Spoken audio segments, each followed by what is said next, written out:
Hello అందరికీ welcome back to కృష్ణతో కబుర్లు. ఇవాల్టి స్పెషల్ రెసిపీ వచ్చేసి ఆకుకూర పులుసు అండి. దీన్నే కలగూర పులుసు అని కూడా అంటారు. ఎందుకు అంటే 2-3 రకాల ఆకుకూరలను కలిపి చేసేదాన్ని కలగూర పులుసు అని కూడా కొన్ని ప్రాంతాల్లో అంటారనమాట. అయితే ఇది హెల్త్ వైజ్ కానీ టేస్ట్ వైజ్ కానీ చాలా అంటే చాలా బాగుంటుంది. ఎందుకంటే దీనిలో ఫోలిక్ ఐరన్ పుష్కలంగా ఉంటుందన్నమాట. అయితే ఇక ప్రొసీజర్లోకి వెళ్ళిపోదామా.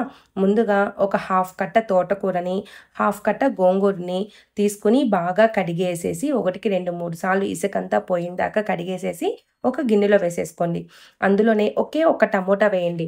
ఎందుకు అంటే ఆల్రెడీ మనం గోంగూర వేస్తున్నాము. గోంగూరలో పులుపు ఉంటుంది. సో మనకి చింతపండుకి రీప్లేస్మెంట్ అది సరిపోతుంది. ఒక్క టమోటా కూడా వేయకపోతే టేస్ట్ ఉండదనమాట. అందుకని ఒకే ఒక టమోటా వేసి ఒక 10 పచ్చిమిర్చి తీసుకునేసి దాన్ని చిన్న చిన్న ముక్కలుగా కట్ చేసేసుకుంటుందనమాట.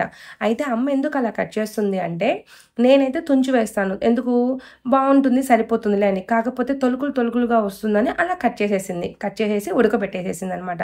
అది బాగా సగం ఉడికిన తర్వాత ఉప్పు పసుపు తగినంత వేసి మూత పెట్టేసేసింది. ఎందుకు అంటే మనం ముందుగా ఉప్పు వేసామనుకోండి క్వాంటిటీ తెలియదనమాట. ఎందుకు ఎక్కువగా ఆకుకూర ఎక్కువ తెలుస్తుంది. అదే కొంచెం ఉడికాక తక్కువైపోతుంది కదా. అప్పుడు సరిపడంత ఉప్పు పసుపు వేసి ఉడకబెట్టేసేసింది. బాగా ఉడికిన తర్వాత పప్పు గుత్తితో అలా ఎనిపేసేసింది. అలా ఎనిపిన తర్వాత ఇంకొక చిన్న గిన్నె తీసుకొని ఆయిల్ వేసేసి దాంట్లో తాలింపు గింజలు, వెల్లుల్లిపాయలు, పెద్దల్లిపాయలు పెద్ద పెద్ద ముక్కలుగా కట్ చేసేసుకొని బాగా వేయించేసేసింది. ఎందుకు ఉల్లిపాయలు అలా పెద్దగా కట్ చేసిందంటే మధ్య మధ్యలో తింటూ ఉంటే పంటి కిందకి పడితే చాలా బాగుంటుందన్నమాట. అందుకని అమ్మ అలా కట్ చేసేసింది.